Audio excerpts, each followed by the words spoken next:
Big boss ಇದೊಂದು reality show. 18 ಜನರನ್ನ ಒಂದು ಮನೆ ಒಳಗೆ ಕೂಡಿ ಹಾಕಿ ನೋಡೋ ಜನರಿಗೆ ಮನರಂಜನೆ ಉಣಬಡಿಸೋದೇ ಇದರ one and only main agenda. ಆದರೆ ಇದರ ಜೊತೆಗೆ ಇನ್ನೊಂದು ಹಿಡನ್ ಅಜೆಂಡಾ ಕೂಡ ಇದೆ. ಅದೇನಂದ್ರೆ TRP ಹೆಚ್ಚಿಸಿಕೊಂಡು ಬಿಗ್ ಬಾಸ್ ಆಯೋಜಕರ ಜೇಬು ತುಂಬಿಸೋದು ಇದರ ಹಿಂದಿರೋ ಹಿಡನ್ ಅಜೆಂಡಾ. ಬಿಗ್ ಬಾಸ್ನ 11ನೇ ಸೀಸನ್ ಇನ್ನೇನು ಕೆಲವೇ ವಾರಗಳಲ್ಲಿ ಮುಕ್ತಾಯವಾಗುವ ಹಂತಕ್ಕೆ ಬಂದಿದೆ. ಈ ಬಾರಿ ಗೆಲ್ಲುವ ಕಂಟೆಸ್ಟೆಂಟ್ ಯಾರು ಅನ್ನೋದು ಎಲ್ಲ ವೀಕ್ಷಕರಿಗೂ ಇರುವ ಏಕೈಕ ಕುತೂಹಲ. ಹಾಗೆ ನೋಡಿದ್ರೆ ಮೊದಲಿನಿಂದಾನು ಗೆಲ್ಲುವ ಫೇವರೇಟ್ ಲಿಸ್ಟ್ನಲ್ಲಿದ್ದವರು ಉಗ್ರಂ ಮಂಜು.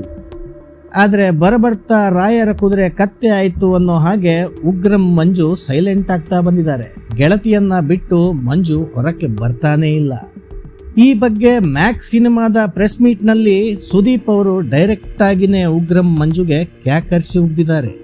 ಗೌತಮಿಯ ಸೆರಗು ಬಿಟ್ಟು ಉಗ್ರಂ ಮಂಜು ಹೊರಗೆ ಬರ್ದೇ ಇರೋ ಕಾರಣ ಬಿಗ್ ಬಾಸ್ ಮನೆನೇ ಸಂಪೂರ್ಣ ಡಲ್ ಹೊಡೆಯೋಕೆ ಶುರುವಾಗಿತ್ತು. ಹಾಗಾಗಿ ಆಟಕ್ಕೆ ಚುರುಕು ಮುಟ್ಟಿಸೋ ಕಾರಣಕ್ಕಾಗಿ ವೈಲ್ಡ್ ಕಾರ್ಡ್ ಎಂಟ್ರಿ ಪಡ್ಕೊಂಡು ಬಂದದ್ದು ರಜತ್ ಬಂದ ಮೇಲಂತೂ ಆಟದ ದಿಕ್ಕೇ ಬದಲಾಗಿ ಹೋಯ್ತು. ಉಗ್ರಂ ಮಂಜುವಿನಿಂದ ಹಿಡಿದು ಇಡೀ ಬಿಗ್ ಬಾಸ್ ಮನೆನೇ ರಜತ್ ಎಂಟ್ರಿಯಿಂದ ಒಂದು ಸಲ ತಂಡ ಹೊಡೆದಿತ್ತು. ಇಲ್ಲಿ ಇನ್ನೊಂದು ಕುತೂಹಲದ ವಿಷಯ ಏನು ಅಂದ್ರೆ, Kannada Bigg Boss season 11 Telugu Bigg Boss season 7ರ ಆಟದ ವೈಖರಿಯನ್ನೇ ಹೆಚ್ಚು ಕಮ್ಮಿ ಫಾಲೋ ಮಾಡ್ತಾ ಇದೆ. ತೆಲುಗು ಬಿಗ್ ಬಾಸ್ ನಲ್ಲಿ ನೀಡ್ತಾ ಇದ್ದಂತ ಟಾಸ್ಕ್ ಗಳನ್ನೇ ಕನ್ನಡದ ಬಿಗ್ ಬಾಸ್ ನಲ್ಲೂ ಕೊಡಲಾಗ್ತಾ ಇದೆ.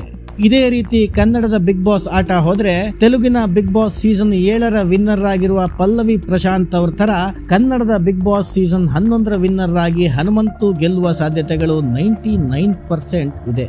ಅಷ್ಟಕ್ಕೂ ತೆಲುಗಿನ ಬಿಗ್ ಬಾಸ್ ನಲ್ಲಿ ಪಲ್ಲವಿ ಪ್ರಶಾಂತ್ ಹಳ್ಳಿಯಿಂದ ಬಂದವನು. ಹಾಗಾಗಿ ಪಲ್ಲವಿ ಪ್ರಶಾಂತ್ ತನ್ನ ಹಳ್ಳಿ ಶೈಲಿಯ ಲುಂಗಿ ಉಟ್ಕೊಂಡು ಶರ್ಟ್ ಹಾಕೊಂಡೆ ಬಿಗ್ ಬಾಸ್ ನ ವಿನ್ ಆಗಿಬಿಟ್ಟಿದ್ರು. ಹೆಚ್ಚು ಕಮ್ಮಿ ಪಲ್ಲವಿ ಪ್ರಶಾಂತ್ ವೈಖರಿಯಲ್ಲೇ ಹನುಮಂತು ಕೂಡ ಬಿಗ್ ಬಾಸ್ ನ ಟಾಸ್ಕ್ ಗಳನ್ನ ಮುಗಿಸ್ತಾ ಇರೋದು ಇಲ್ಲಿ ಇನ್ನೂ ಒಂದು ಸಂಶಯ ಬರೋದಕ್ಕೆ ಕಾರಣ. ಈ ಎಲ್ಲಾ ಕಾರಣಗಳಿಂದಾಗಿ ಬಿಗ್ ಬಾಸ್ ಟ್ರೋಫಿ ಹನುಮಂತುಗೆ ತುಂಬಾನೇ ಹತ್ತಿರ ಆಗ್ತಾ ಇದೆ. ಅಂದಹಾಗೆ ನಿಮ್ಮ ಪ್ರಕಾರ ಬಿಗ್ ಬಾಸ್ ನ ಈ ಸೀಸನ್ ನ ವಿನ್ನರ್ ಯಾರಾಗಬೇಕು ಅನ್ನೋದನ್ನ ಕಮೆಂಟ್ ಬಾಕ್ಸ್ ನಲ್ಲಿ ತಿಳಿಸಿ. ನಿಮ್ಮ ಕಮೆಂಟ್ ಗಳನ್ನ ನೋಡೋದಕ್ಕೆ ನಾವು ಕುತೂಹಲದಿಂದ ಕಾಯ್ತಾ ಇದ್ದೀವಿ.